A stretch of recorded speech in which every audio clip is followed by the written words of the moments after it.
안녕하십니까. 둔산동 Q&A 공부방 동화쌤입니다. 이제 학생부 종합전형에 대해서 이제 전화가 와서 이제 설명을 드렸는데 이제 이해를 좀 해드려야 될 것 같아서 학생부 종합전형에 대해서 설명합니다. 이제 학생부 종합전형이 이제 수시인데요. 내신에다가 플러스 스펙, 내신에다가 스펙을 하고 그 다음에 이제 여기다가 면접을 하고 거기다가 이제 수능 최저 기준이 있기도 하고 없기도 하고 이제 수능 최저 기준이 이제 말이 많은데 없어질 가능성이 크죠. 그렇다면 이제 내신의 경쟁력은 굉장히 경쟁률이 치열해질 테고 그다음에 스펙도 실제적으로 이제 그 시골 학교 같은 데서 한 명을 전적으로 밀어주거나 그러면 굉장히 관리를 잘 해야 되는 상황이 발생을 했습니다. 이제 학생부 종합전형은 내신으로 1차를 통과를 하면 2차는 이렇게 면접, 자소서와 자소서를 바탕으로 한 면접으로 2차를 가린다고 생각을 하시면 됩니다. 따라서 1차 안에 들어가는 게 가장 어렵고요. 1차 안에 들어갔을 때 이 면접하고 자소서를 보게 되는데요. 매년 이제 이 자소서를 써주지는 않고 아이들이 쓰면 이 부분은 어떻게 할 거야? 이 부분은 어떻게 할 거야? 요거에서 요거는 어때? 하면서 이렇게 조언을 주고 컨설팅해서 아이들 스스로 쓰게 하거든요. 그러면 자소서를 아이들이 서울대 같은 경우에는 아이들이 20번 정도 고치고 연고대 같은 경우는 18번, 17번, 서성하는 15번 이런 식으로 컨설팅을 하다 보면 높은 학교일수록 애들이 이제 자주 고칩니다. 자주 고치고 4년제 국립대 같은 경우는 애들이 한 12번 정도 고쳐서 완성을 시킵니다. 이제 이렇게 컨설팅을 하는데 이 자소서를 고치는 이유는 그 자소서를 통해서 이 면접에서 아이들이 진솔하게 당당하게 자기가 했던 것들을 조리 있게 말할 수 있도록 구성하기 위해서 자소서를 고치죠. 이렇게 자소서를 1년에서는 이제 그래서 1대1 밖에 할 수가 없습니다. 1대1로 굉장히 많은 시간이 걸려요. 한 명당. 그런 상황에서 이 1대1로 도와주다 보니까 자소서를 쓰면서 했던 행동이 너무 쓸데없이 낭비가 많은, 그러니까 필요 없는 건데 과다하게 그런 필요 없는 스펙들을 채우려고 굉장히 노력한 경우를 많이 볼 수 있어요. 그래서 첫 번째 낭비가 많고 그러니까 이제 효율적으로 집중을 못했다는 거죠, 활동을. 그럼으로 인해서 파생 효과로 이 스펙을 준비 안 했다면 내신을 좀 더 맞을 수 있었는데, 저도 이제 아들을 통해서 산 경험을 한 경우죠. 그러니까 막 상장이 90장, 100장 가까이 되더라도 이 내신을 충족하는 게 더 중요한데, 모든 대회를 다 나가서 싹쓸이로 타오려도 실질적으로 그 대학의 실질 경쟁률이나 그 대학 아이들이 가지고 있는 그 스펙을 가늠을 해가면서 수시를 준비해야 되는데, 근데 실제적으로 이제 내신이 중요성을 소홀히 할 가능성이 커진다는 거죠. 어쨌든 이제 컨설팅을 이제 의뢰가 오면 보통 그 예년에는 어쨌든 동아리나 봉사나 학교 활동이나 외부 활동까지 면접에 써먹는 경우도 많습니다. 이렇게 쓰지는 못하지만 자소서에 이제 독서나 아니면 대회, 소논문을 쓴다거나 이런 것들에다가 창의적 체험활동, 창체부터 해가지고 교과 세부 듣기 상이나 창체, 또 창의적 체험활동이 동아리랑도 연결이 되는데요. 어쨌든 이런 것들을 해가면서 아이들이 너무나 많은 시간을 낭비를 하니까 효과적으로 첫 번째 이 컨설팅의 목표는 내신에 집중할 수 있도록 최대한의 시간을 확보해 주는 걸 목표로 합니다. 내신에 집중할 수 있는 시간이 될 수 있도록 이 아이들이 이걸 못하는 게 아니에요, 능력이. 근데 효과적으로 시간을 세이브 해줘야 돼요. 시간을 내신 할 수 있도록.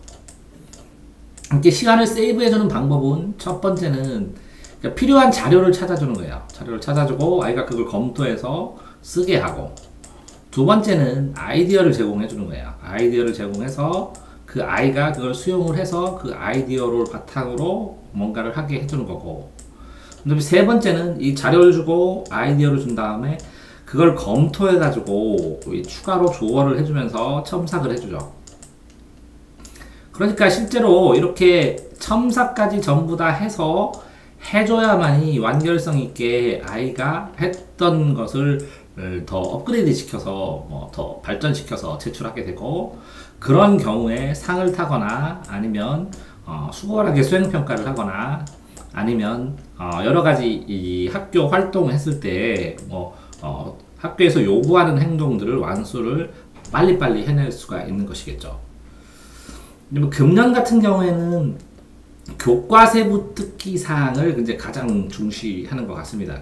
그러니까 이 교과세부 특기 사항을 작성을 할 때 선생님들에게 이걸 어떻게 질문을 하는지, 어떻게 질문해야 되는지 효과적으로, 그래서 이 효과적으로 질문하는 것들이 나중에 생기부에 생활기록부에 어떻게 올라가야 되는지, 그 올라간 걸 바탕으로 나중에 자소서를 쓸 때 어떻게 활용을 해야 되는지를 중점으로 해주는데, 이 세부 특기 사항은 이제 학문을 심화하고 본인이 이 필요로 하는 학과에 필요한 그 요소들을 찾아서 그 학과에 필요한 활동들을 본인이 하고 있다라는 걸 보여줘야 되고, 수행평가도 짧은 시간에 똑같이 수행평가를 내더라도 이렇게 세부 특기 사항과 과목별로 수행평가를 내니까 세부 특기 사항에 적어낼 수 있는 그런 방식으로 아이들을 잡아서 누적시켜서 제출을 해야 되고요. 그러다 보면 이 선생님과 커뮤니케이션을 하면서 본인의 학습법을 진전시키고 본인의 한계를 돌파를 하는 학습법들을 배워가면서 이 보조적으로 심화 학습을 할 수 있다는 능력을 보여주는 것이죠. 그러니까 결코 이제 아이들이 혼자 하기에는 좀 쉽지는 않다는 거죠. 동아리 같은 경우에도 이게 이제 그냥 학교에서 하는 그 기본적인 동아리하고 자율 동아리는 이제 내년부터는 어떻게 보면 기록을 못할지도 모르는 상황이 되는데, 동아리 활동도 동아리 계획서라든가 동아리 활동의 기록을 남기는 거라든가 동아리 활동을 했을 때에 그것들을 정리하는 것이라든가 이런 것들조차도 아이들에게는 부담일 수 있다는 것이죠. 봉사도 봉사를 일관되게 최소한도의 봉사 아니면 본인이 했던 봉사를 일관되게 하면서 이 나머지들과 연결시켜서 적절하게 할 수 있도록 해야 되고, 특히 이제 학교 체육대회나 아니면 학교 부수 활동을 했을 때 이걸 소홀히 하지 않고 이거를 생활기록부에 다른 학생과 좀 차별화 될 수 있게, 자연스럽게 차별화될 수 있는 활동으로 변형시켜서 써줘야 된다는 거죠. 결국은 이 자소서를 매년 아이들한테 한 7명에서 1대1로 하면 7명에서 15명이 피크 정도 되는데요. 이렇게 아이들을 해주다 보니까 이 자소서에 필요한 활동들을 미리 코칭을 해서 내신에 지장 없는 최소한의 시간에 완결되게 하는 게 맞다고 생각을 하게 된 것이죠. 자, 그렇게 되면서 이 학생들이 예를 들어서 독서를 하게 되면 이 독서도 이제 책 제목만 쓰게 되는 거거든요. 책 제목만 쓰면 이 독서를 효율적으로 해서 정말 안 읽고 쓰게 되면 나중에 면접에서 아이들이 문제점이 발생하니까 본인이 읽은 느낌이 나게 읽은 이 내용을 알게 되고, 이 내용은 필수적으로 이렇게 교과 특기사항, 세부 특기사항과 연결돼서 세부 특기사항과 연결된 그런 독서를 할 수 있도록 이렇게 데이터나 자료를 제공해줘야 된다는 거죠. 그러면서 물론 아이랑 상담을 통해서 이 아이의 논술 적합성도 테스트 해보고 학생부 종합전형의 외의 전형도 가능성이 얼마큼 되는지를 모색을 고민을 해봐야 된다는 것이죠. 이 학생이 학생부 종합전형을 하면서 이 학생한테 학생부 종합전형보다 정시가 맞다고 말해줄 수 있어야 학생부 종합전형 컨설팅을 제대로 했다고 저는 생각을 하는 것이고요. 따라서 이 학생이 학생부 종합전형에 적당한 활동을 할 수 있도록 방학 스케줄이나 아니면 사교육 스케줄이나 아니면 이 학생의 학교 생활 전반에 대해서 대화하고 이해할 수 있어야 된다는 것이죠. 그런 상황에서 아이의 능력에 맞는 적당한 대회의 수상과, 수상이 필요 없을 것 같지만 실제로는 생활기록부를 읽어보게 된다면, 제출을 하게 될 테고, 읽어보게 된다면, 영향도가 막 아주 없을지는 않을 거라는 거죠.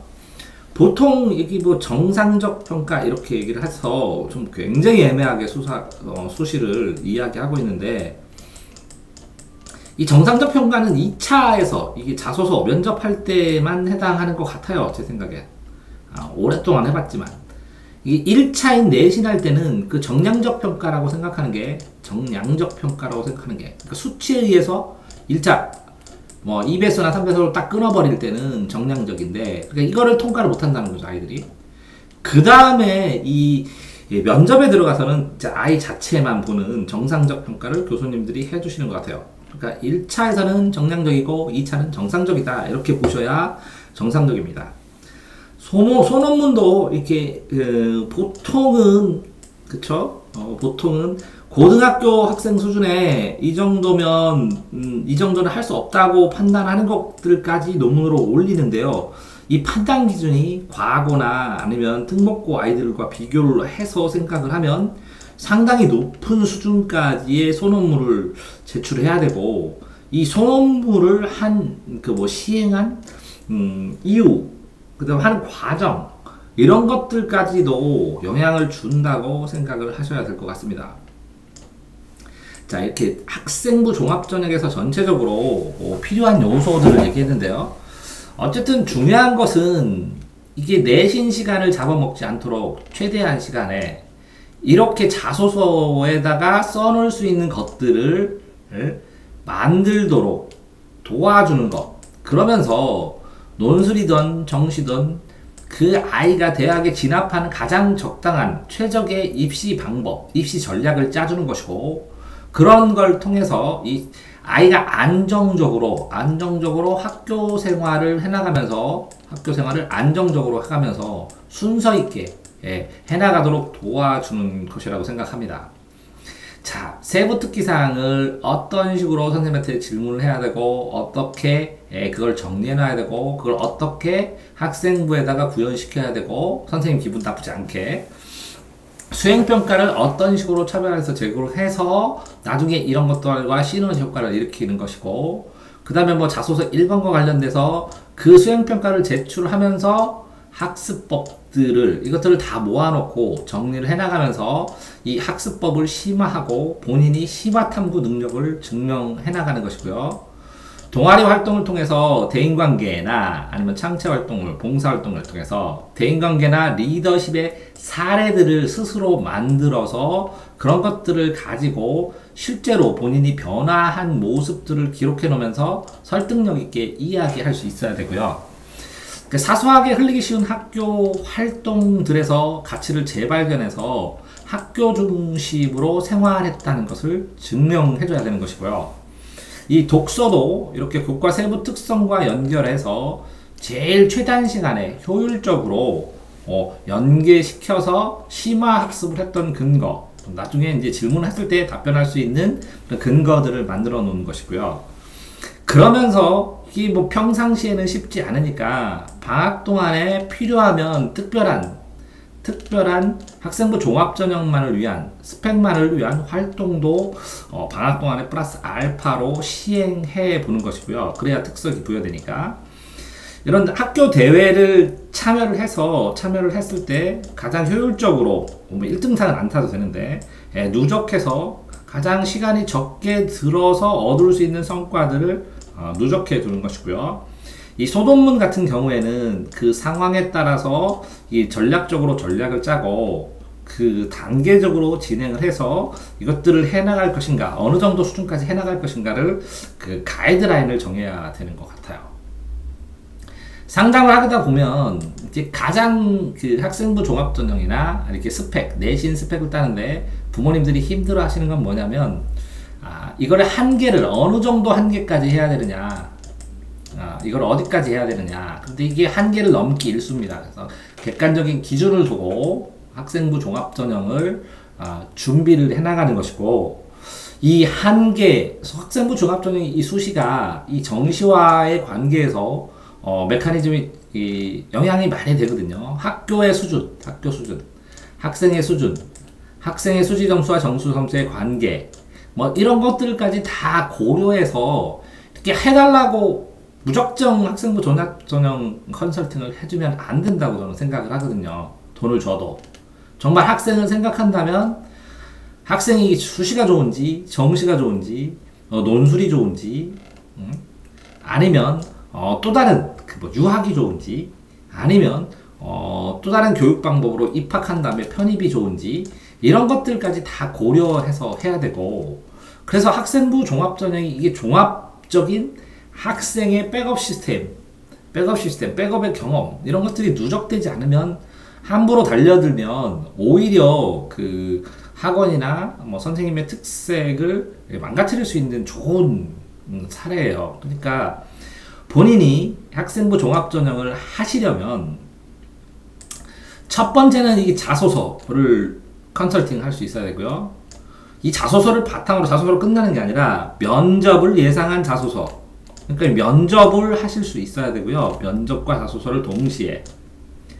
그 다음에 이 학생들의 이게 이 자소서를 쓰다 보니까 전체적인 이 생활, 그러니까 학습법, 학교 생활을 이해를 해서 이 균형 있는 학생의 전체 생활을 예상하고 그걸 이야기해 줄 수 있어야 돼요.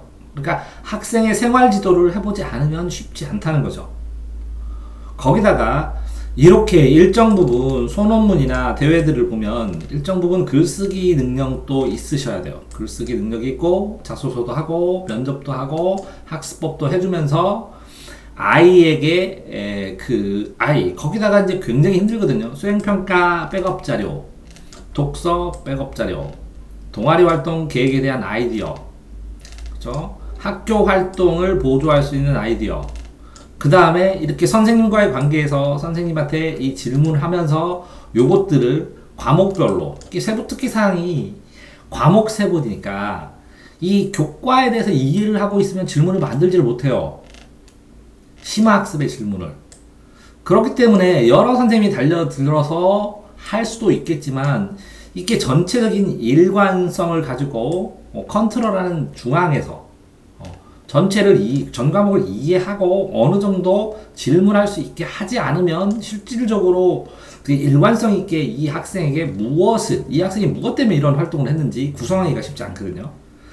이렇게 종합적으로 되는 것이기 때문에 학생부 종합전형은 정말 종합적인 그 관리 능력, 글쓰기 능력, 뭐 이런 것들이 가지니까 거의 보통 이렇게 글쓰기 능력이 있는 논술 선생님이 학생 생활지도 경험이 있으면 그러면 하기도 하는데, 이렇게 논술 선생님이 학생 생활지도 경험으로 하는데 이 세부 특기 사항은 만들기가 좀 쉽지 않을 테고, 그 다음에 이 논술 선생님도 이 학습법에 대해서 깊게 연구를 하지 않으면 이게 심화된 학습을 하는 방법에 대해서 어필하는 것이 좀 쉽지 않을 수도 있다는 거죠. 그러니까 독서나 이렇게 논술 선생님 측면이 많기는 하지만 실제적으로 이게 전체적인 그 학생에 대한, 그러니까 학생부 종합전형의 지도에 대한 경험, 이 경험이 쌓이면서 이게 노하우 차이가 굉장히 많이 발생하는 부분 중에 하나인 것 같습니다. 따라서 실질적으로 수시가 이제 폭발적으로 내신 이 영향을 주면서 경쟁률이 높아지고 아이들이 자소서나 뭐 이런 걸 굉장히 많이 쓰고 수시를 보겠다고 내신에서 굉장히 많이 아이들이 달려들 가능성이 높아지는데요. 이게 굉장히 많은 데이터를 누적시키면서 공부를 하셔야 되는 부분이라는 것은 확실하게 인식하고 시작을 하시기 바랍니다. 그러니까 보통 그 학원 초보 선생님들 보통 한 3년차 정도 돌아가면 기본적인 학원에서 역할을 하시는데, 이 학생부 종합 전형도 그렇게 한 3년 정도를 따로 배운다고 생각하시고 파고들어야 한 과목 수업하는 것처럼, 그래야 기본적인 컨설팅이 가능할 것이라고 저는 판단을 합니다. 따라서 본인의 한 과목을 하실 거라면 뭐 수학 선생님이면 수학만 가지고 충분히 승산이 있으니까 수학 하실 테고, 영어 선생님들도 글을 읽고 문학적이니까 이 컨설팅에 관심이 있으실 것 같은데 섣불리 달려들리시면 오히려, 그러니까 이것만 전적으로 하는 사람들도 많잖아요. 그러니까 쉽지 않을 것 같습니다. 그래서 조언을 해주되 기본적인 아웃라인 정도, 그러니까 아웃라인 어떤 식으로 조언을 해줘야 되는지 하는 기본적인 아웃라인 정도, 이거 학생부 종합전형에 대한 기본적인 이해 정도, 이 정도로 컨설팅 업체를 찾아가라고 얘기하시는 게 훨씬 현실적이지 않을까, 뭐 이렇게 조심스럽게 생각하면서 학생부 종합전형에 대해서 한번 생각해 봤습니다. 대전 둔산동 Q&A 공부방 동아쌤입니다.